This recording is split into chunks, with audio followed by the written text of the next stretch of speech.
రెడికా breaking news చూస్తున్నాం. Operation Kagar వెనుక కేంద్రానికి వేరే ఉద్దేశం ఉందని సిపిఐ నారాయణ అన్నారు. అడవులను కార్పొరేట్ కంపెనీలకు అప్పగించాలన్నదే వారి ఉద్దేశమని ఆరోపించారు. నక్సలైట్లను చంపినంత మాత్రాన మావోయిస్ట్ సిద్ధాంతం చనిపోదని ఫైర్ అయ్యారు. ప్రభుత్వానికి ఉగ్రవాదులు నక్సలైట్ల మధ్య తేడా తెలియడం లేదని సిపిఐ నారాయణ మండిపడ్డారు.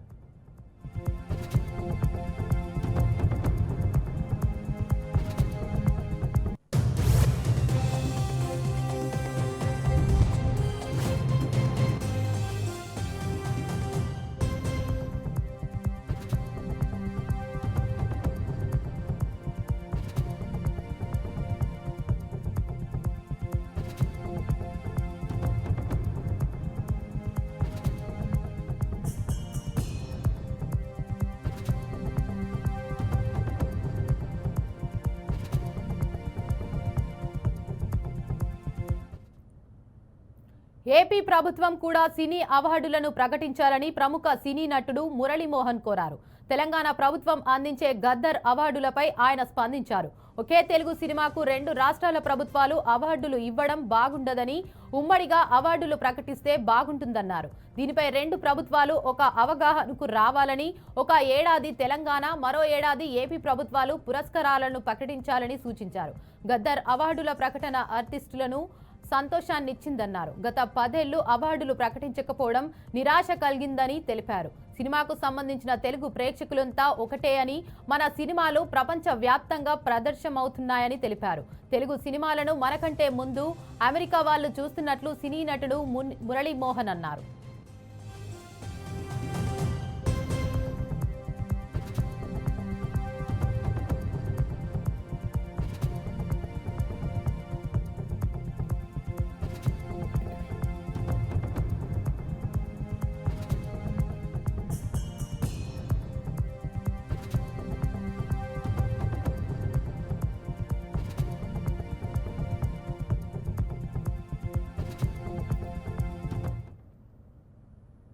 మోసపూరిత హామీలతో చంద్రబాబు ప్రజలను వంచారని వైసీపీ స్టేట్ కోఆర్డినేటర్ సజ్జల రామకృష్ణారెడ్డి మండిపడ్డారు. చంద్రబాబు హయాంలో అరాచక మోసపూరిత పాలన జరుగుతోందని ఆరోపించారు. ప్రజలను భ్రమల్లో పెట్టి పాలన చేస్తున్నారని సజ్జల దుయ్యబట్టారు. అనంతరం వెన్నుపోటు దినం కార్యక్రమం పోస్టర్ను విడుదల చేశారు. జగన్ తెచ్చిన సంస్కరణలను, వ్యవస్థలను సర్వనాశనం చేశారన్నారు. చంద్రబాబు ఏ హామీని అమలు చేయరని జగన్ ఆనాడే చెప్పారని సజ్జల గుర్తు చేశారు.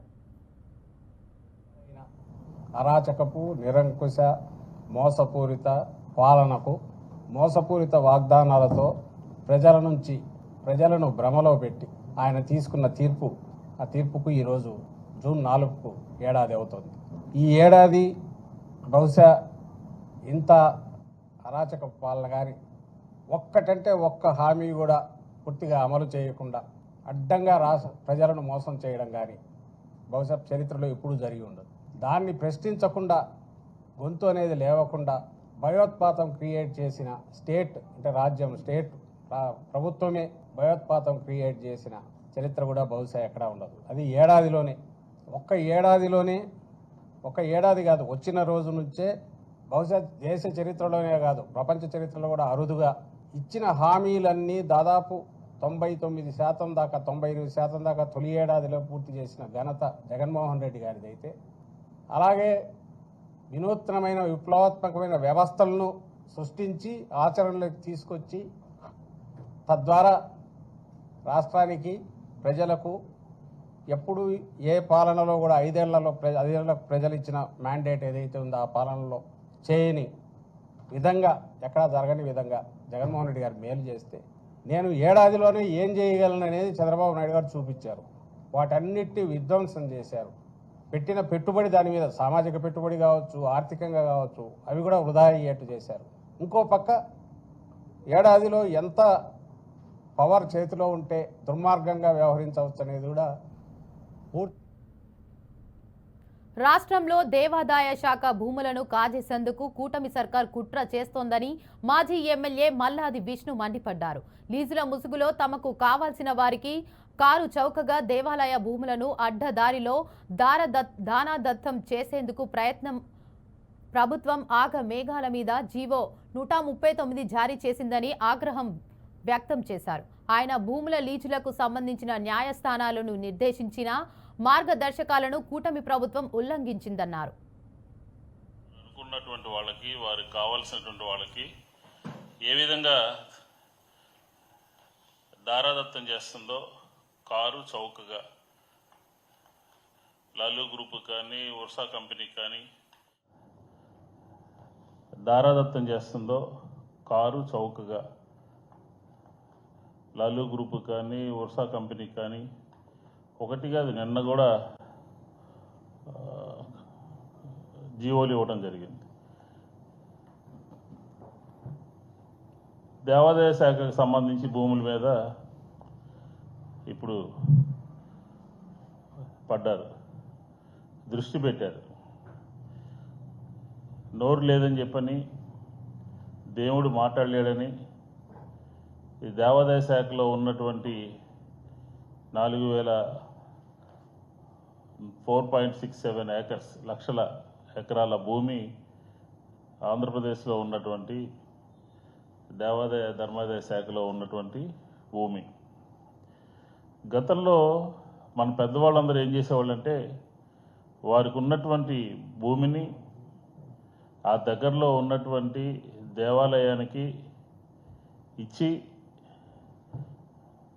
దాతలు ఒక మంచి లక్ష్యంతో ఆశయంతో దాని మీద వచ్చినటువంటి గ్రాసంతో డబ్బులతో స్వామివారికి నైవేద్యం పెట్టాలని, ఆ గుళ్ళల్లో అన్నదానం చేయాలని, ఆ ప్రాంతంలో దేవుడికి ఎప్పుడూ కూడా ఎటువంటి. సిద్దిపేట జిల్లాలోని ఎర్రవల్లి ఫామ్ హౌస్ లో బీఆర్ఎస్ అధినేత మాజీ సీఎం కేసీఆర్, మాజీ మంత్రి హరీష్ రావు భేటీ ముగిసింది. కేసీఆర్, హరీష్ రావు మధ్య 3.5 గంటల పాటు మీటింగ్ జరిగిన నేపథ్యంలో కాళేశ్వరం కమిషన్ ముందు వినిపించాల్సిన వాదనలపై చర్చించారు. ఇక ఈ సమీక్షలో ఎన్డీఎస్ఏ రిపోర్ట్ను ఎల్ఎన్టీ తప్పు పట్టడంపై మంతనాలు జరిపారు. రాజకీయ కక్షతోనే కమిషన్ వేశారని కేసీఆర్ ఆరోపించారు. కమిషన్ ముందు జూన్ 5న కేసీఆర్, 9న హరీష్ రావు హాజరు కానున్న నేపథ్యంలో ఎలాంటి పరీక్షలు జరపకుండా బ్యారేజీపై రిపోర్టు ఇవ్వడంతో ఎల్ఎన్టీ ప్రశ్నను కమిషన్ ఎదుట ప్రస్తావించాలని నిర్ణయించారు. నిర్మాణ సంస్థ లేఖతో ఎన్డీఎస్ఏ నివేదికలో డొల్లతనం బయటపడిందని కేసీఆర్ అభిప్రాయపడ్డారు.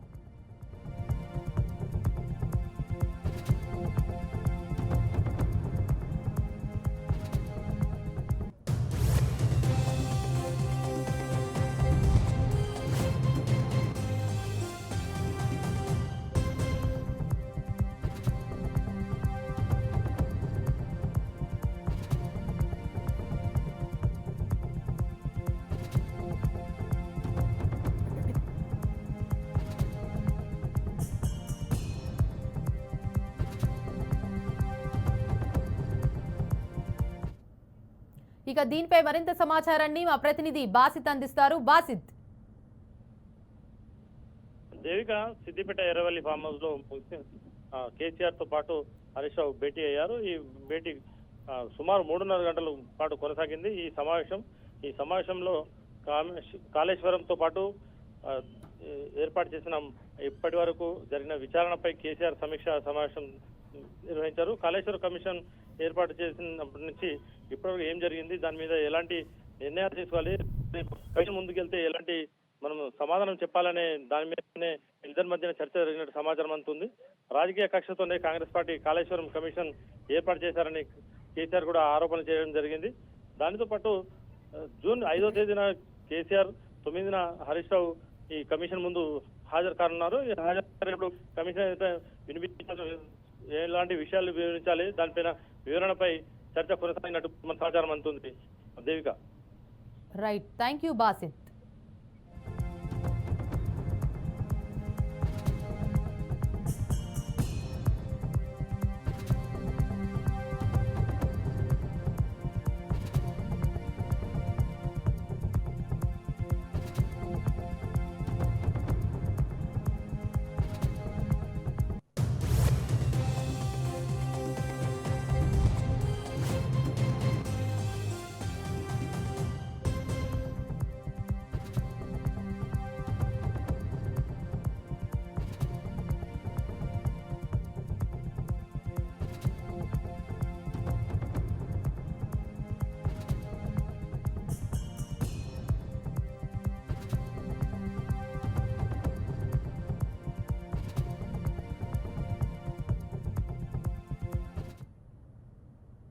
రాజధాని ఢిల్లీలో కిషన్ రెడ్డి మాట్లాడుతున్నారు. లైవ్ ద్వారా చూద్దాం.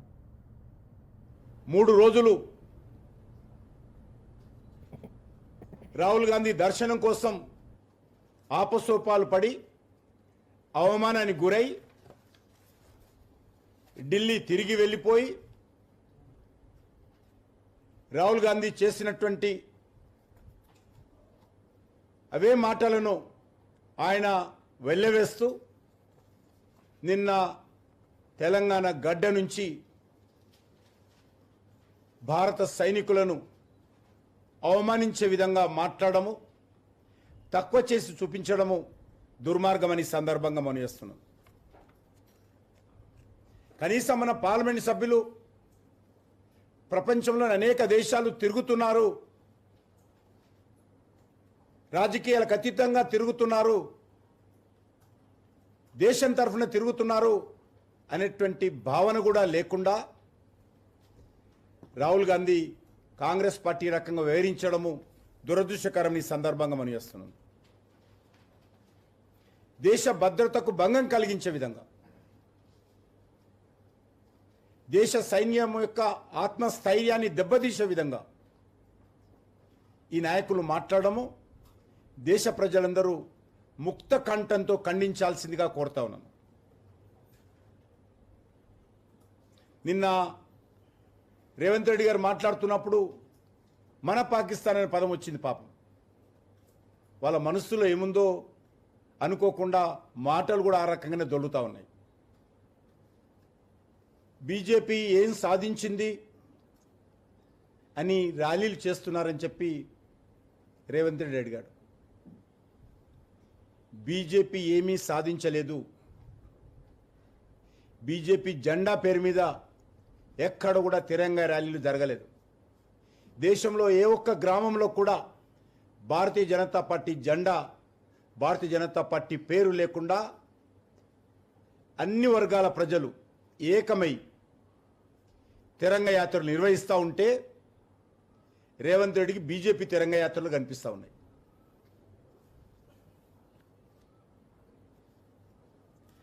భారత సైన్యం యొక్క సామర్థ్యాన్ని దేశ ప్రజలందరూ పండుగ చేసుకుంటుంటే వాళ్ళకు బీజేపీ కార్యక్రమంగా కనిపిస్తున్నది. ఆయనకు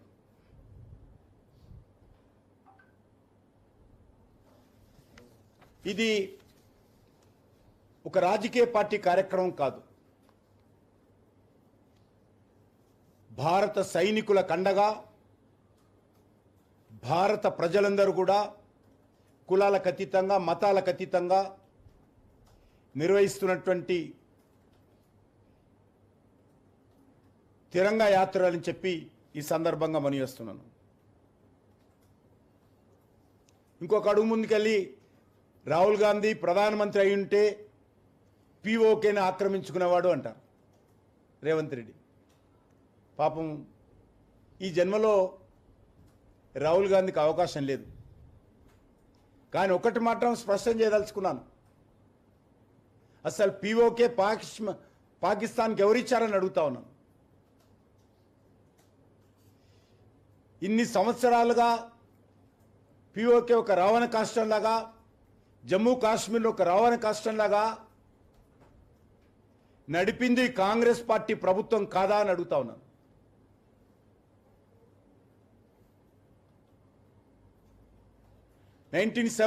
లో భారత సైన్యము లాహోర్ వరకు చొచ్చుకపోతే వెనకకు పిలిపించింది ఎవరో రాహుల్ గాంధీకి, రేవంత్ రెడ్డికి అర్థం కాకపోతే, కనీసం చరిత్ర తెలుసుకోలేకపోతే భారత సైన్యం చేసేదేమీ లేదు. 93,000 మంది సైనికులను బేషరతుగా భారత్కు లొంగిపోయినటువంటి పాక్ సైనికులను వదిలివేసిన విషయము రాహుల్ గాంధీకి, రేవంత్ రెడ్డి తెలియకపోతే సైనికులు ఏం చేసేది లేదు. భారత నౌకాదళానికి చెందిన విమాన వాహనౌక ఐఎన్ఎస్ విక్రాంత్ ను కేంద్ర రక్షణ మంత్రి రాజ్నాథ్ సింగ్ సందర్శించారు. అక్కడి అధికారులతో మాట్లాడి విక్రాంత్ గురించి అడిగి తెలుసుకున్నారు. అనంతరం ఆపరేషన్ సింధూర్ గురించి కీలక వ్యాఖ్యలు చేశారు. మన దేశం శక్తివంతమైన దాడులు చేయడంతో భారత్ను ఆపేందుకు పాకిస్తాన్ ప్రపంచ దేశాలను వేడుకుందని రాజ్నాథ్ సింగ్ తెలిపారు. నిబంధనల ప్రకారమే సైనిక చర్యలను ఆపేశామని, ఆపరేషన్ సమయంలో నేవీ పాత్ర అద్భుతమైందని అభినందించారు. ఆపరేషన్ సింధూర్ ఇంకా ముగియలేదని, ఇచ్చింది విరామమేనని అన్నారు. పాక్ మరో తప్పు చేస్తే ఈసారి కోలుకునే అవకాశమే లేకుండా గట్టిగా ప్రతిస్పందిస్తామని రాజ్నాథ్ సింగ్ హెచ్చరించారు.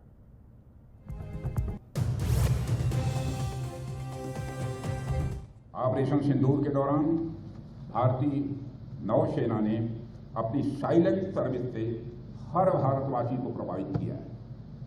खामोश रहकर भी भारतीय सेना ने पाकिस्तानी सेना को बांध कर रखने में कामयाबी हासिल की है।